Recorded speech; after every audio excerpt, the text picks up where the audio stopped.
Hey, yo, what's good? So, since this week, on June 16th, in 2 days, is Roberto Duran's birthday, the Fight City on Twitter, if you're not following them, follow them. They have great articles, historical articles. They have decided to name this Roberto Duran Week.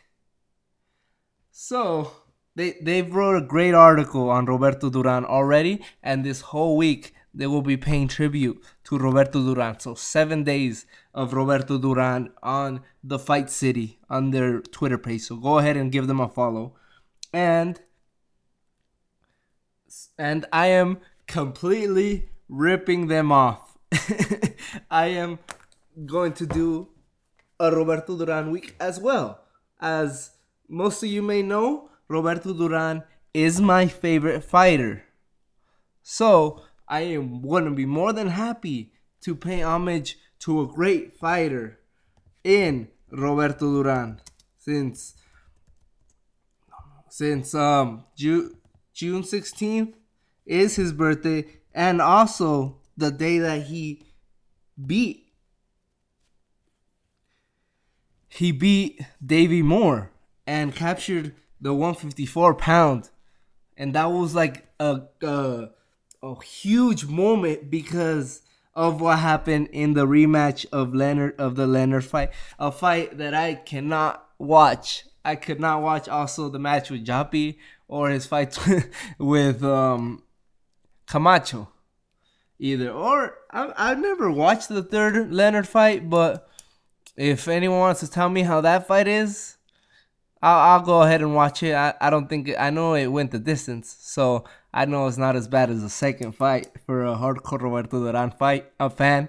So, but Duran has one of the most decorated careers and is one of the most popular fighters of all time. It said in that article, great article, man, great article, a great homage to a great fighter.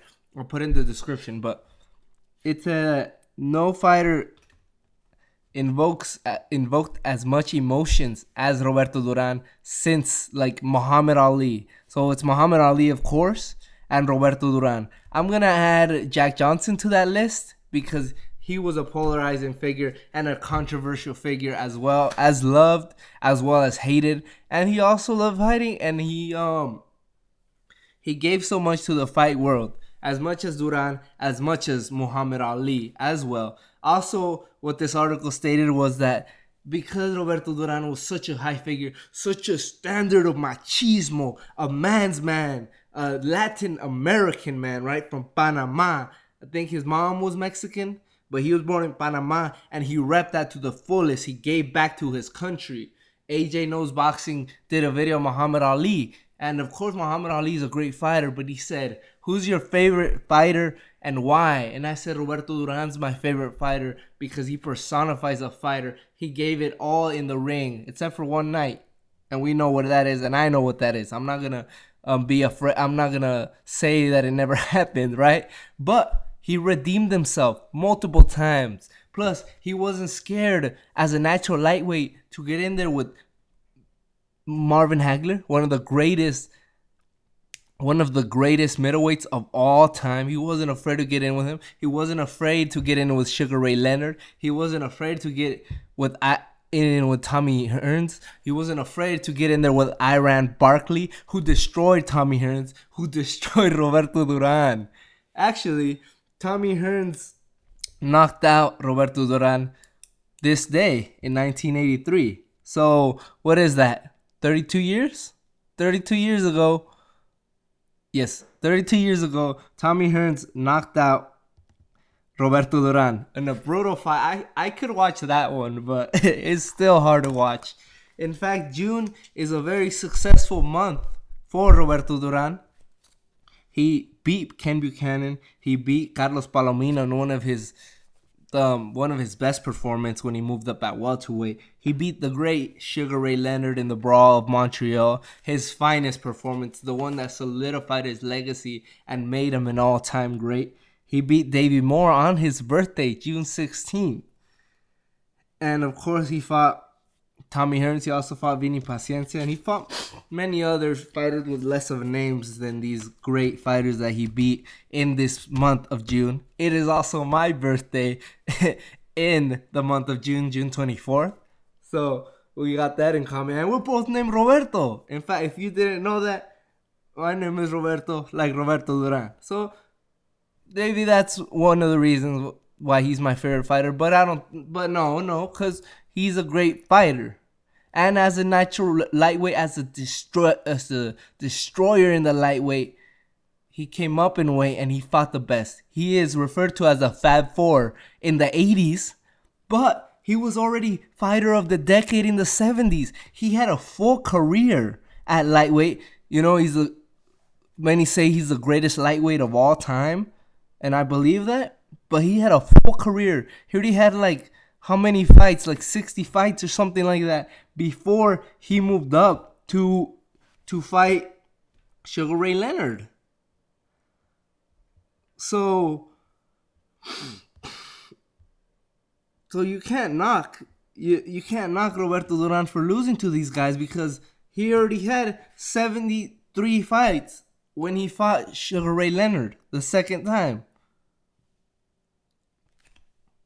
He already had a full career. He was already fighter of the decade. The only argument that you could make is Muhammad Ali and Carlos Monzon. So the greatest heavyweight of all time and the greatest middleweight of all time against the greatest lightweight of all time. So you got this great era. In a era full of greats, he stood out as a great fighter and as a polarizing figure, so charismatic and so manly that these fighters were scared to get in the ring with him. He was so intimidating to his opponents.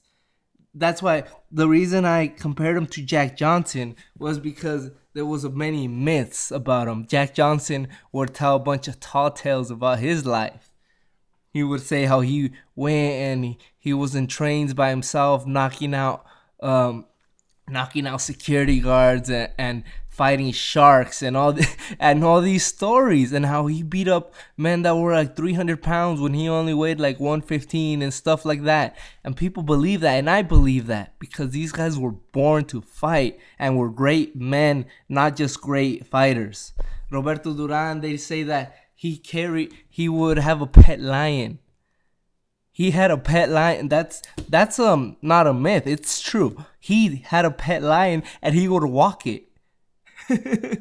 People in Panama were scared, because this crazy dude's walking with a lion. And that's the kind of stuff that Mike Tyson says. Duran's also Mike Tyson's favorite fighter, because the ruthlessness, just the fact that he's gonna hurt his opponent, man. I don't know who it was, but there was an opponent that he knocked out cold. And he said, if we have a rematch next time, I'll kill him. Ooh, like Duran really wanted to hurt his opponents, but he was born for this and he loved it.